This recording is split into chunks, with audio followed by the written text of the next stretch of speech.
अरे भाग्यवान, मेरे जूते कहाँ रखे हैं? मुझे बाहर जाने में देर हो रही है। तभी मालती कमरे में आती है।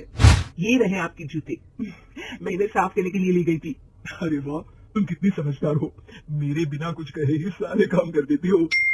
तभी मालती झिझकते हुए रमेश से कहती है, सुनिए जी, आपसे एक बात कहूँ, बुरा तो नहीं मानेंगे ना? अरे नहीं नहीं, बेफिक्र होकर कहो। शादी से पहले मैं अपने मायके में नौकरी करती थी। मैं चाहती हूँ कि अब मैं फिर से नौकरी करना शुरू कर दूं। वैसे भी सारा दिन घर में बोर हो जाती हूँ। देखो मालती, तुम्हारे नौकरी करने से मुझे कोई ऐतराज नहीं है, लेकिन तुम्हें एक बात बता दूं, हमारे खानदान में आज तक कभी किसी औरत ने नौकरी नहीं की। फिर भी एक बार तुम माँ से पूछ कर देखो, अगर वो तुम्हें नौकरी करने की इजाजत दे देती है तो अच्छी बात है। रमेश वहाँ से चला जाता है।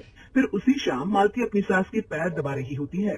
तभी उसकी सास मालती से कहती है, अरे क्या बात है बहू, आज तो ठीक तरह से मेरे पैर नहीं दबा रही, किसी ख्याल में खोई पड़ी है क्या? मैं भी तो जानूं आखिर बात क्या है। दरअसल वो माँ जी। अरे हाँ हाँ बोलो, इतना सोच क्यों रही हो? माँ जी, अगर आप बुरा न माने तो मैं नौकरी करना चाहती हूँ। घर के काम करने के बाद मेरे पास काफी वक्त बच जाता है।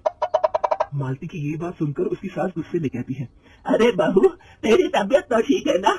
आज ये कैसी बहकी बहकी बातें कर रही है? भला हमारे खानदान में आज तक कभी किसी औरत ने नौकरी की है जो तू नौकरी करने की बात कर रही है, हैं? अरे बहू, तू क्या रिश्तेदारी में हमारी नाक कटाना चाहती है? हैं? जितना जल्दी हो सके अपने दिमाग से नौकरी का भूत उतार दे, और अब जा, जल्दी से रसोई में जा, खाना बनाने का वक्त हो रहा है। मालती मन मार कर खाना पकाने के लिए रसोई घर में चली जाती है। अगले दिन। नमस्ते माँ जी, कैसी हैं आप? अरे आओ आओ दिवाकर बेटा, बैठो, मैं तुम्हारे लिए चाय मंगाती हूँ। बहू, जरा एक कप चाय तो लेती आना। फिर दिवाकर एक फाइल खोलकर मालती के सास के सामने रख देता है। ये देखिए माँ जी, ये है पिछले महीने का हिसाब, और ये रहे मुनाफे के रुपए। एक बार हिसाब देख लीजिए और इन कागजों पर अपने दस्तखत कर दीजिए। अरे दिवाकर बेटा, मैंने भला आज तक कभी तेरा हिसाब देखा है जो अब देखूंगी? ला बता, कहाँ दस्तखत करूं? तभी मालती चाय लेकर वहाँ आ जाती है और अपनी सास को बिना कागजातों को पढ़े इस तरह लापरवाही से दस्तखत करते हुए देखकर हैरान रह जाती है। अच्छा माँ जी, अब मैं चलता हूँ, फैक्ट्री में बहुत काम है। फिर दिवाकर वहाँ से चला जाता है। कुछ दिनों बाद मालती बाजार में कुछ सामान खरीद रही होती है। तभी एक बूढ़ा आदमी उसे आवाज देता है, अरे मालती बेटी, कैसी हो? मुझे पहचाना? मैं तुम्हारी कंपनी में मुनीम का काम करता हूँ। हाँ चाचा जी, मैं आपको बिल्कुल पहचानती हूँ। कहिए, कैसे हैं आप? मैं तो ठीक हूँ, कंपनी में कुछ भी ठीक नहीं चल रहा, यहाँ तक कि हमें ठीक वक्त पर तनख्वाह भी नहीं मिलती। ये आप क्या कह रहे हैं? अब क्या बताऊं, आप लोग तो कभी हिसाब किताब देखने दफ्तर आते नहीं। मेरी मानो तो एक बार आप लोग दफ्तर आकर सारा हिसाब किताब देख लो, आपको असलियत पता चल जाएगी। अच्छा बेटी, अब मैं चलता हूँ, देर हो रही है। फिर वो बूढ़ा वहाँ से चला जाता है। वहीं दूसरी तरफ मालती घर पहुंचकर अपनी सास को सारी बात बताती है। तभी वहाँ रमेश भी आ जाता है, लेकिन मालती की सास मालती की किसी भी बात पर विश्वास नहीं करती। तभी रमेश कहता है, अरे माँ, बिना आग के कभी धुआं नहीं उठता। जब मालती इतना कह रही है तो हमें एक बार दफ्तर चलकर देख लेना चाहिए। वैसे भी हम लोग काफी दिन से अपने दफ्तर नहीं गए हैं। इस तरह किसी एक आदमी के भरोसे काम छोड़ना मुझे भी ठीक नहीं लगता। अगले दिन वे सभी अपने दफ्तर पहुंचते हैं और सीधे दिवाकर के कैबिन में जाते हैं। अचानक सबको एक साथ देखकर दिवाकर चौंक जाता है। अरे माँ जी, आप सब लोग अचानक यहाँ कैसे आ गए? अगर कुछ काम था तो मुझे एक फोन कर दिया होता, मैं आपके घर आ जाता।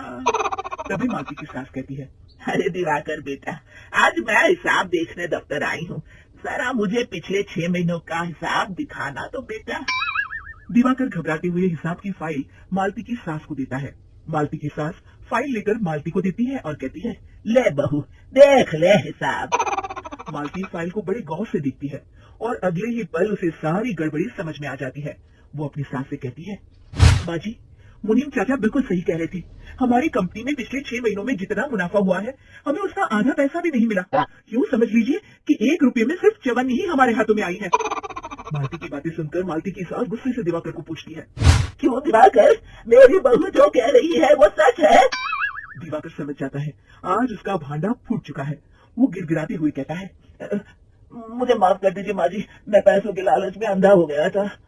अरे वाह दिवाकर, तू तो एक नंबर का चोर निकला। इतने दिनों से मैं तुझ पर आंख बंद करके भरोसा करती रही और तू मुझे ही चुना लगाता रहा। अभी निकल यहाँ से और दोबारा अपनी शक्ल मत दिखाना। दिवाकर वहाँ से भाग जाता है। मालती की सास मालती को शाबाशी देते हुए कहती है, बहू, आज मैं समझ गई कि पढ़ाई लिखाई हमारी जिंदगी में कितनी जरूरी है। मैं बहुत किस्मत वाली हूँ जो मुझे तुझ जैसी बहू मिली है। शिक्षा, पढ़ाई लिखाई का इस्तेमाल सही जगह करके हम दुनिया में बहुत कुछ बदल सकते हैं।